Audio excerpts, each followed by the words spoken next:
Thank you and good afternoon, everyone. Before we proceed, let me remind you that the discussion may contain forward-looking statements that may involve known or unknown risks, uncertainties, and other factors.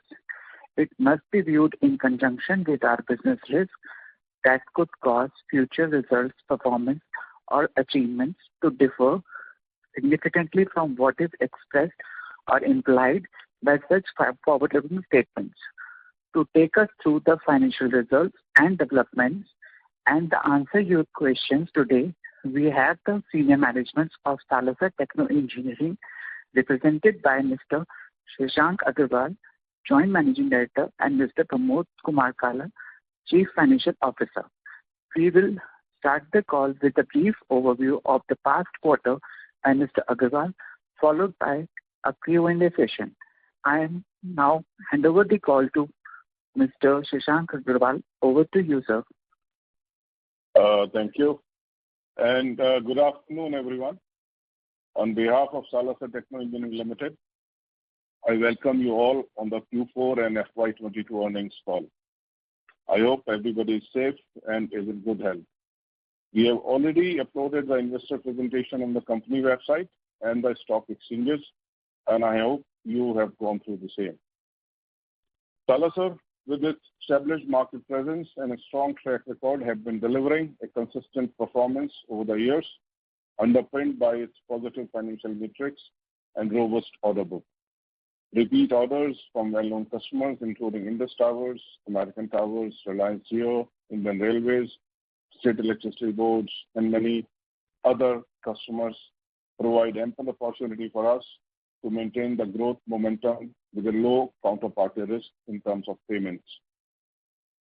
Our new heavy steel structure division is consistently showing a stable growth, with the plant being fully booked for manufacturing for the next 1 year, with the supply of rail, road bridges, structures, plant structures, and prefabricated building structures, etc. Moving on to the financial highlights, during FY22, the company reported a consolidated revenue of rupees 719 crores, a 20.5% year-on-year growth as compared to rupees 597 crores in FY21. This is the highest ever revenue for us since inception. Manufacturing of steel structures contributed 77%, EPC for power transmission contributed 18%, and EPC from railway electrification contributed 5% to the overall revenues in FY22. % from manufacturing steel structures, 14% from EPC for power transmission, and 6% from EPC from railway electrification during FY21. EBITDA at rupees 69 crores was up by 21% year-on-year as against rupees 57 crores in FY21. EBITDA margin was stable at 9.6%. PAT for the year was at rupees 32 crores as compared to rupees 30 crores in FY21, a 5.2% year-on-year growth. PAT margin stood at 4.4% in FY22. Net debt position stood at rupees 238 crores as on 31st March 2022, with a gearing at a comfortable range of below 1x level. In Q4 FY22, the company reported a consolidated revenue of rupees 212 crores, which is more or less on the similar lines as to Q4 of FY21 revenue. The EBITDA for Q4 FY22 was at rupees 16 crores as compared to rupees 19 crores in Q4 FY21. The EBITDA margin for Q4 FY22 stood at 7.6% as against 9.1% reported in Q4 FY21. A 154 basis year-on-year decline due to abnormal and unprecedented volatility in the commodity prices both for steel and zinc. The company reported a profit after tax of rupees 7 crores during this quarter. We have an overall order book of rupees 1,182 crores as on 31st March 2022 on the back of strong order inflows in from our knowing verticals of heavy steel structure division. The breakup of the order book is that we have unexecuted EPC orders of rupees 808 crores, L1 EPC orders of rupees 130 crores, manufacturing orders outstanding under heavy steel structure division of rupees 200 crores, and rupees 44 crores of export orders of telecom towers in hand. In addition to the above order book, the company received telecom orders for tower structures on a rolling basis, on a site-to-site basis. As Salasar always have almost rupees 30-35 crores of orders in hand on a monthly basis. The unexecuted orders of rupees 200 crores at our heavy structure division as on 31st March 2022 has increased from rupees 163 crores as on 31st December 2021. To capitalize on the growing industry demand, we are undergoing capacity expansions. In Hapur, Unit 3, in UP, we will be adding a new galvanizing unit at a cost of rupees 50 crores with a capacity of 96,000 metric tons, which is expected to be commissioned by December 2022.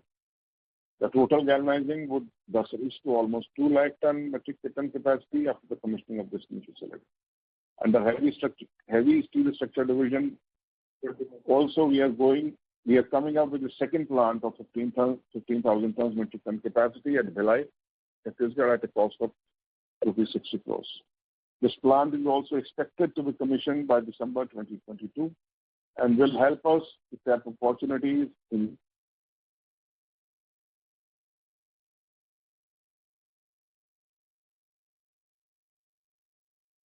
This is the operator. We are not with the hello. Yes, sir, we can hear you now. Yeah. With the telecom operators looking for better connectivity and potential 5G spectrum auction around the corner, we believe huge opportunities are in store for us. We continue to focus on building unique steel structures to fulfill the growing need of diverse industry, including telecom, power, railways, and specific needs for industries like solar, bridges, and utility poles. This is all from my side. I would now request the moderator to open the floor for question and answer session. Thank you. Thank you very much. We will now begin the question and answer session. Anyone who wishes to ask a question may press star and 1 on their touchtone telephone. If you wish to remove yourself from the question queue, you may press star and 2. Participants are requested to use handsets while asking a question. Ladies and gentlemen, we will wait for a moment while the question queue assembles. Reminder to the participants, anyone who wishes to ask a question may press star and 1 at this time. The first question is from the line of Viral Shah from Yes Securities. Please go ahead. Yeah, good evening, sir. Good evening. Sir, I have 3 questions. One, when you look at in terms of bid pipeline, how is the bid pipeline looking in terms of segment-wise? It could highlight which are the segments where we are seeing a significant attraction in terms of bid. That is the first question. Second is in terms of our order book, how much of the order book will be fixed price? So we can understand what will the margins going forward on the order book what we have. And thirdly, when we talk about capacity addition which is happening at both the facilities, right? And around 110 crore of kind of capex. So post commissioning, how much time it will take to stabilize, and what will be our FY2023-24 guidance based on that? Yeah, thank you, sir. Okay. So as far as the bid book is concerned, we have become selective in bidding the tenders as of now because we have a very good order book in hand, which would take a while before we can actually execute it. So we are selectively choosing the tenders wherein we would like to bid, which have better margins and better payment terms. But anyway, we are bidding tenders in the range of 400 to 500 crores. The second question is the overall order book is almost 1,182 crores, out of which unexecuted EPC orders which are already in hands are almost 808 crores. And we have orders of EPC wherein We have 130 crores where we are already L1, where we are expecting the LOIs or the contract to be signed. Apart from that, we have almost 200 crores of orders on our heavy steel structure division as of March 31st, 22, which is to be executed over a period of next 12 to 16 months. Apart from that, we have regular order book from telecom operators and tower cos, wherein we supply telecom towers in the range of 30 to 35 crores every month.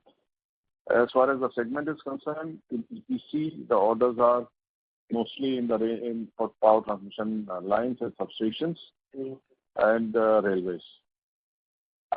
These are the two main sectors which we do in EPC.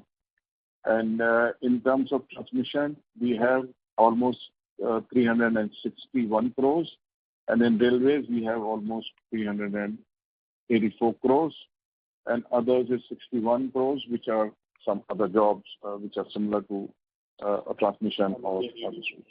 Like we have some EPC orders for telecom also from ITI. In the telecom industry, those are telecom towers, but they'll come under EPC because we are doing the complete turnkey job over there, and All India Radio, where we are putting up some specialized towers for them under EPC contract. That's the segment-wise order booking. And your third question is on the guidance of March 23. Well, we are poised for a growth of at least 30-35% from here for this current financial year. We have enough order book. We have enough opportunities available. We are seeing the writing on the wall, and the order book is good. And we are sure that we'll be able to, give you a top line which is up from 30-35% from here. Oh, fair enough, sir. So when you look at it in terms of margins, how much will be a fixed price contracts and how much will be pass through or variable? This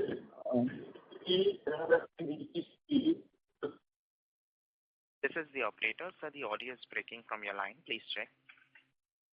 Hello? Am I audible? Yes, sir. Okay.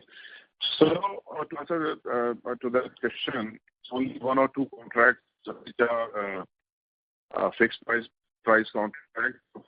The value of those orders would be in the range of about 50 crores. Again, sir. The audio is now breaking from your line. How come can you hear me now better? Please go ahead, sir. Yes. Yeah. Okay. So I was mentioning there are only two contracts which are under fixed price contract, wherein the values of the total contract would be in the range of 50 to 60 crores. Other than that, all orders are on a price variable clause, wherein all the ups and downs would be ultimately covered by the customer based on the movement in the steel prices and the wind prices. Yeah, got it, sir. Thank you so much. Yeah, I got it. Thank you so much, and all the best, sir. Thank you. Thank you, Vedi. Thank you. Thank you. Participants, to ask a question, you may press star and 1. The next question is from the line of Nandish from Money Control Research. Please go ahead. Hello. Yes. Am I audible? Yes. Yeah. Sir, my first question is, what was the order inflow for the March quarter, and what is the target for FY23? Hello. Hello. Hello. I cannot. Hello. Yeah. Can you repeat that, please? Yeah. Sir, my first question is, what is the order inflow which we received in the March quarter, and what is the targeted order inflow for this year? Okay. So as on 31st December, I think we had an order book of almost close to 980 crores odd. We have received orders during this quarter of almost 200 crores, wherein we were L1 and we got orders from EPC.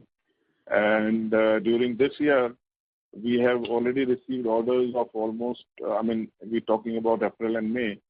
We are already become L1 in projects which are worth almost 130, almost 80 crores. wherein we are expecting to.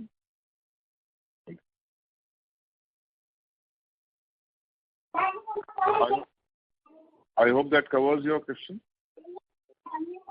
Yes, sir. That covers. All right. Sir, my next question is,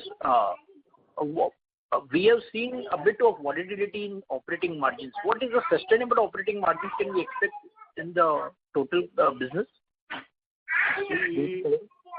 I think there's a lot of disturbance at the back of your line, which is, but I can answer. If you can put yourself on mute, I'll answer that question. I mean, if you see the steel prices and the zinc prices have behaved very in a very volatile manner, which is unprecedented in the history of commodity prices. The volatility in the margins has actually been because of these two commodities behaving in a very sharp manner. So what happens is, though our contracts, mostly 90-95% of our contracts are PV-based contracts, but these PV contracts are, of course, workable, but when suddenly there is an increase every day in the commodity prices, everything cannot be passed on to the customer, and it is only the average of the month on which the customer, gives you a price variation. So that has caused a little bit of volatility in the profit margins. But on a sustainable level, I believe about any EBITDA in the range of about 10 to 11% with a PAT in the range of about 5% is something which is sustainable in the long term. I hope that covers your question. Yes, sir. That covers. Thanks for your elaborate answer. Sir, my third question is, what is your expectation or outlook for the solar segment going forward? In case you can throw some light on that. Yeah. See, solar segment is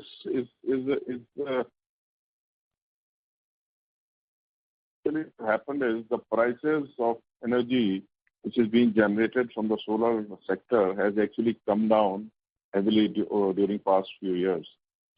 And overall attraction of putting up a new solar power plant for any developer is something which is become a question at the moment. And when your customer doesn't make good amount of money, it becomes difficult for a supplier or a manufacturer like us to make good money from him. So solar is growing in parts and bits. There is some demand, but in the solar sector, as a customer, as a developer, they have margins on their own working, which ultimately, boils down to us to, give better rates or, work on a very low margin. So if we have an opportunity wherein we have orders which are better priced, so we would rather do that rather than doing solar. And that is one of the reasons that our business in solar has been very limited one.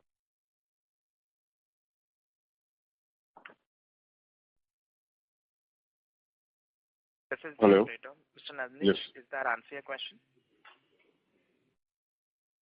Mr. Nandish, we are not able to hear you. Please unmute your line from your side. Yeah, sorry. Actually, I'm done with my questions. In case I have any, I will come back in the queue. Thank you. Thank you. Thank you.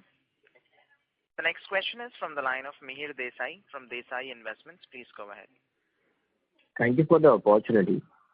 So firstly, I would like to check that what is our current capacity utilization. And so basically, I wanted a comparable for FY22 and FY21. Okay. So the utilization during FY22 was less compared to FY21. Okay. So can you throw a ballpark number?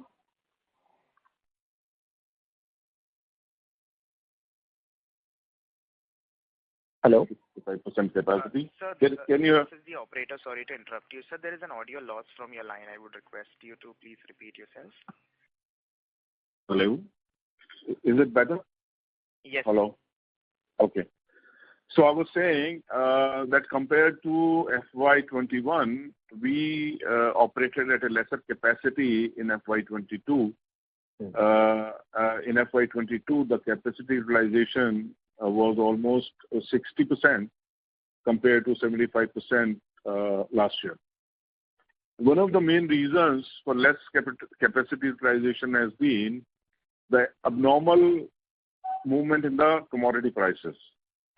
So what has happened is the customer has deferred their purchases at the prices which became unsustainable for some point in time. And to give you an example, one of our major customers, like Indus Towers, they bought towers worth almost 225 crores last year, whereas this year they bought only about 80 crores, 90 crores, which was at a higher price. There were two reasons. One was the abnormally high prices. Second was their merger with the Bharti Infratel and consolidation in that particular space. Of course, in the EPC business, since most of the projects are on PV basis, the supplies are made accordingly. But in the private sector, the abnormal high steel prices put a little dent in the supplies. That is one of the main reasons for operating on the lesser capacity. Now that the steel prices and the zinc prices have more or less stabilized and rather on a little downtrend, there is a good demand which is coming in from both telecom and other sectors also. I hope that covers your question. Yeah, it fairly covers, sir. Thank you. So my next question would be, sir, can you throw some light on the capex which we are doing at our UTN new Chhattisgarh facilities? Sir, how much we have already work we have completed, and what would be a feasible date, when it will come under commission? Okay. So for our new galvanizing plant at Hapur, the orders for the machinery and everything have been placed. There's some machinery which is being imported, which is under process of being shipped probably in the month of June. Partly it will be shipped and partly it will be shipped in the month of July. There's some local machinery which is being manufactured at the moment, and we should start getting the machinery in the month of August. And the land has already been bought over, and the foundation works for the shed and everything has started over there, and the construction of shed is under progress at the moment at UP unit. And we hope that we should be getting this operational by end of this year, which is 6 months from now or 7 months from now, which is a fairly good, practically feasible, reachable kind of a date. In terms of for the Bhilai unit at Chhattisgarh, we are in the process of acquiring land. Partly we have already acquired. Partly the land is being acquired, and some of the land will be acquired next week or within this week. And there'll be some part of the land which will be acquired over next month. And then the construction of shed and everything will begin in the month of July. And we also expect that the production should be taking place by December, maybe a couple of months here and there. Okay. And so follow up on this, so how much of the time, once the capacity is commenced, how much time will take to ramp up this capacity? Okay. So for the galvanizing plant, there's one particular reason that we are putting up this galvanizing plant. This is one of the largest in India. Is that we have some very good orders for the power transmission monopoles of bigger diameter, okay, which are a better margin product, and the new plant would specially cater to that. So once this new plant becomes operational, probably we'll put one of the plants, existing plants, on a hold in the sense as a standby, and we'll use the bigger plant to take care of the running production also. And if the plant is ready by December, the capacity build up should not take much time. Probably in a couple of months or 3 months time, the whole capacity will be built up in terms of galvanizing plant, right? Apart from the teething troubles or whatever we have whenever you commission a new plant. As far as a new unit at Bhilai is concerned, again, we should be building up capacity by the end of this financial year. In next 3 months, once the plant is operational, it should be running at a good capacity of almost 60-70%. And gradually it will come to 90-80% within next 6 to 23-24. We are expecting that it should be running at a full capacity. Sure, sir. That answers my questions. If I have more questions, I'll join the queue. Sure. Thank you. Thank you. Thank you. Reminder to the participants, anyone who wishes to ask a question may press star and 1 at this time. The next question is from the line of Priyam Podar from Value Equity Capital. Please go ahead. Thanks for taking my question.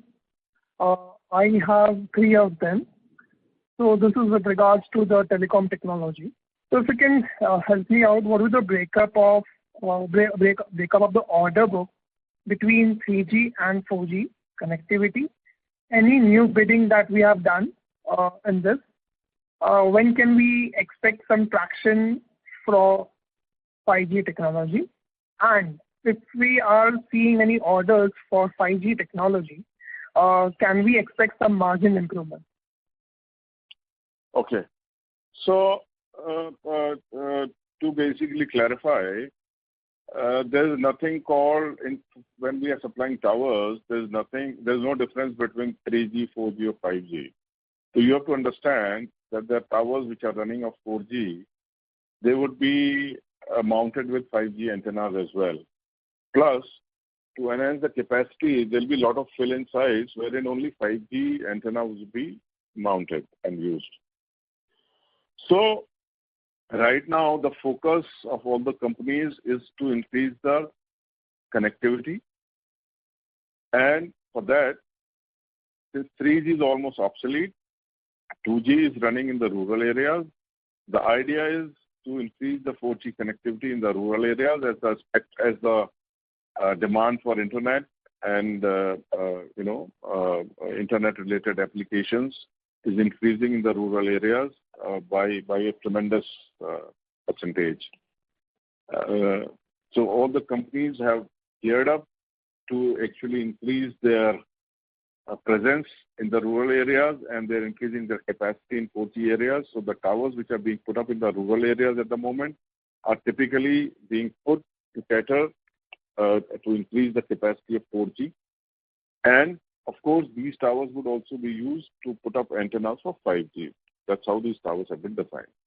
Now coming to 5G, enhancing capacity for 5G, there are a lot of small cell sites which are going to be put up in the urban areas, which has already started. The traction has already started.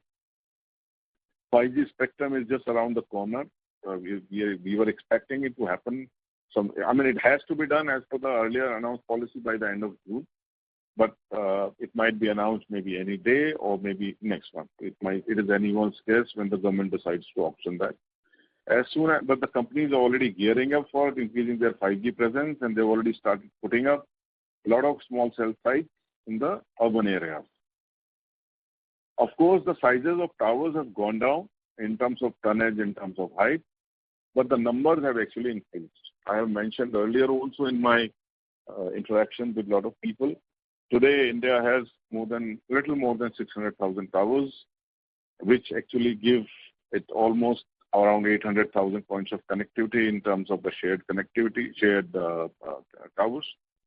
And to have a 5G rollout effectively across all the country, probably you need 1 million more points of connectivity as soon as possible. It is anyone's guess that how much time the companies take to actually connect 5G all over the country, depending upon their revenue stream and everything.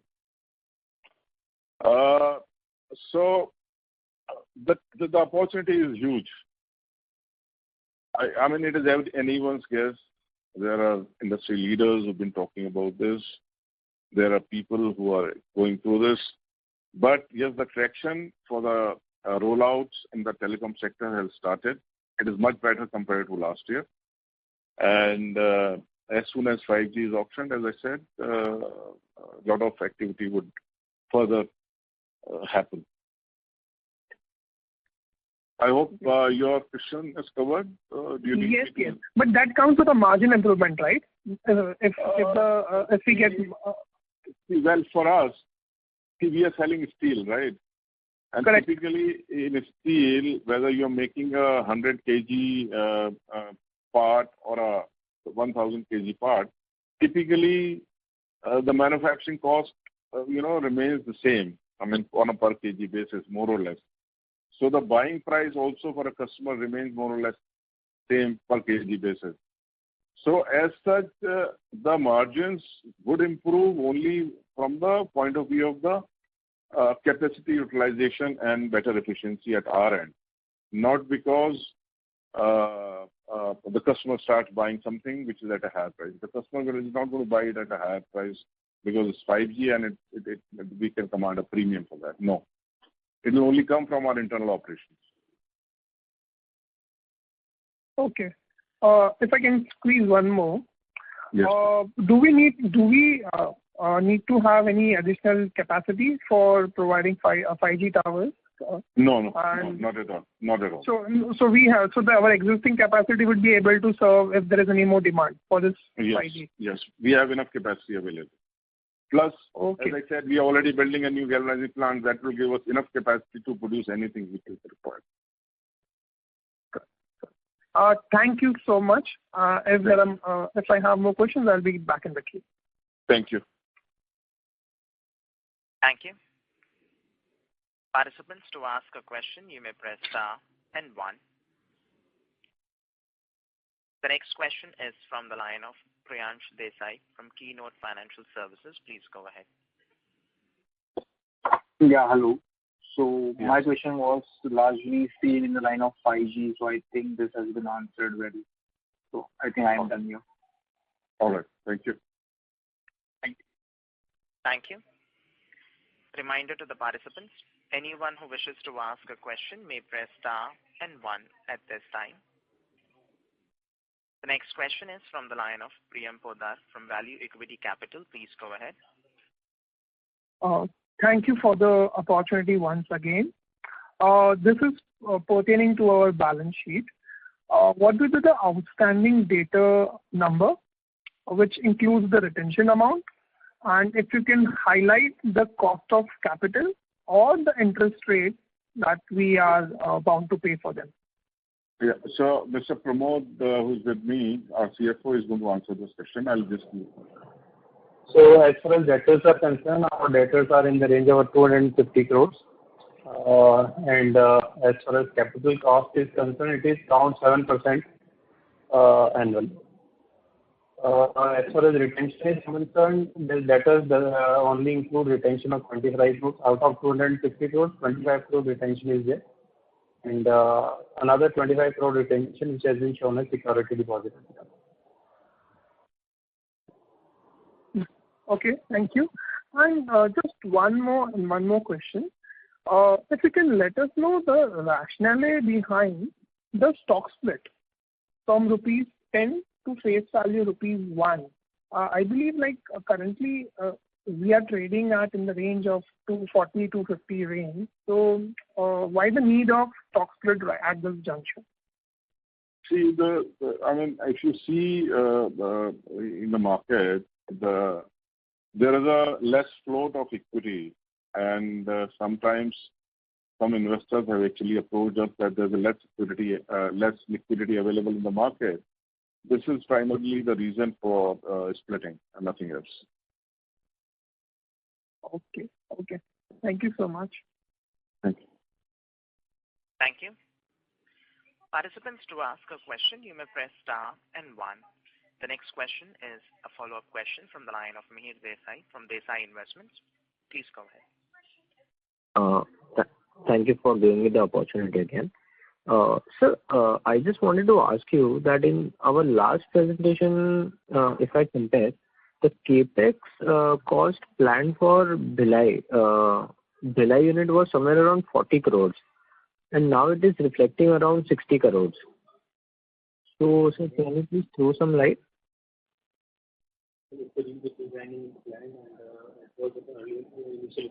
So I think, at that particular point in time, This was in the initial stages wherein we envisaged a capex of 40 crores.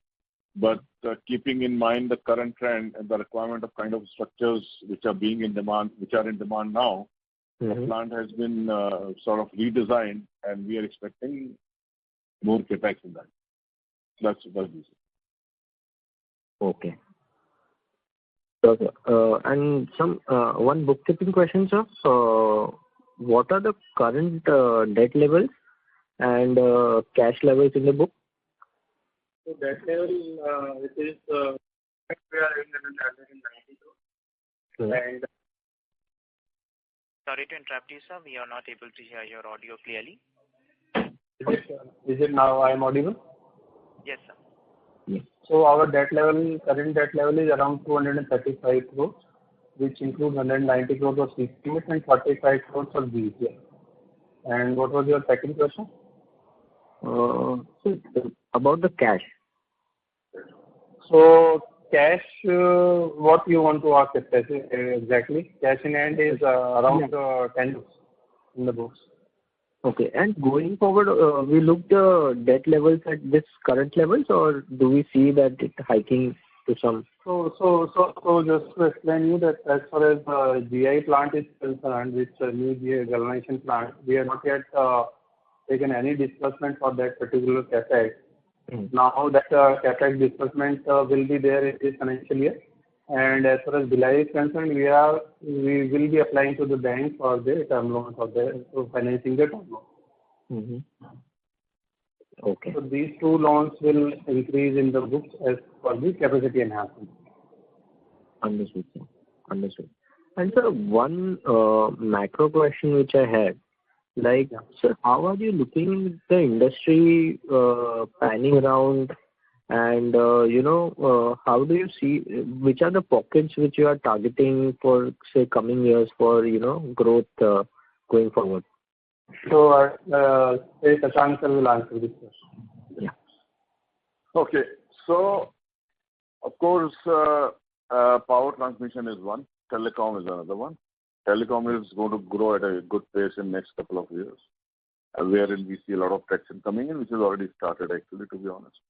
And power transmission and railway electrification, of course, are the going on businesses. The new division of heavy structure steel division has good traction, wherein we have order book of almost 200 crores.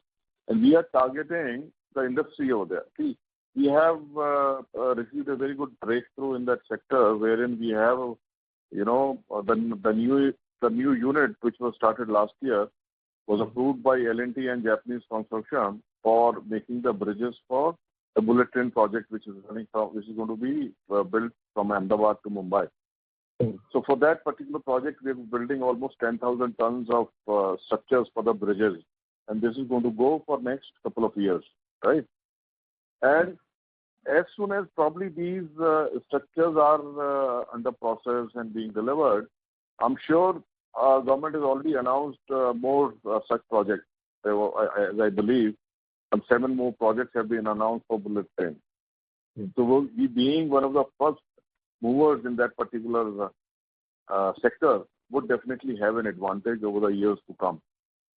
I mean, by the time the new project starts, we would have already delivered certain bridges for this Mumbai-Ahmedabad project for bullet train. This would definitely give us an edge and extra, probably in terms of qualification to bid for more projects like this. Plus, there's a lot of expansion which is happening in the steel industry in terms of building capacity. Today, India's steel manufacturing capacity is only at about 100 million tons, compared to China, which is running at almost 600 million tons. After closing down 300 million tons, it was actually at 900 million tons. But because of pollution issues and other issues, the manufacturing capacity level in China for steel is at about 600 million tons. In India, this government focused to increase the steel manufacturing capacity in India and take it to almost 300 million tons level by the year 2030.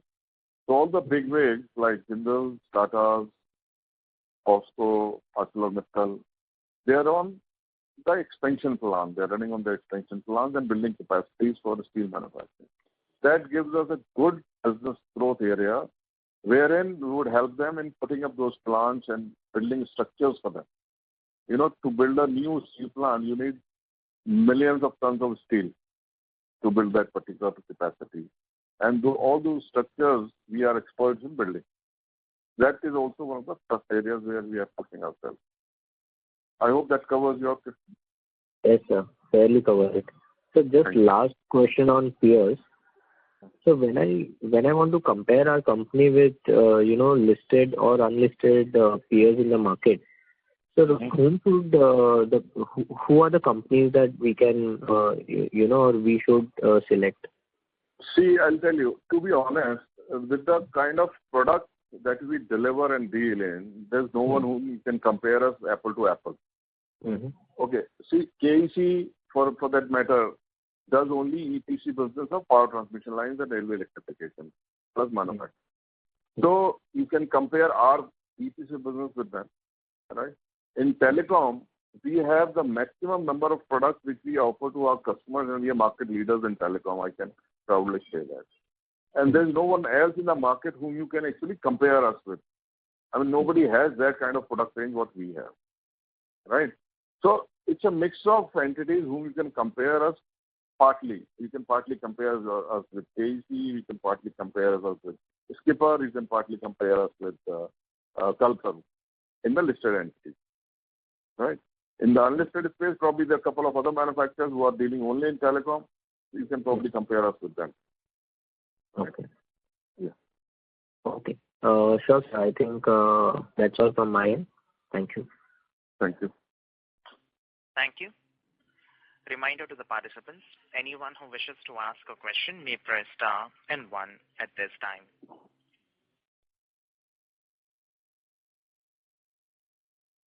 Participants, to ask a question, you may press star and 1.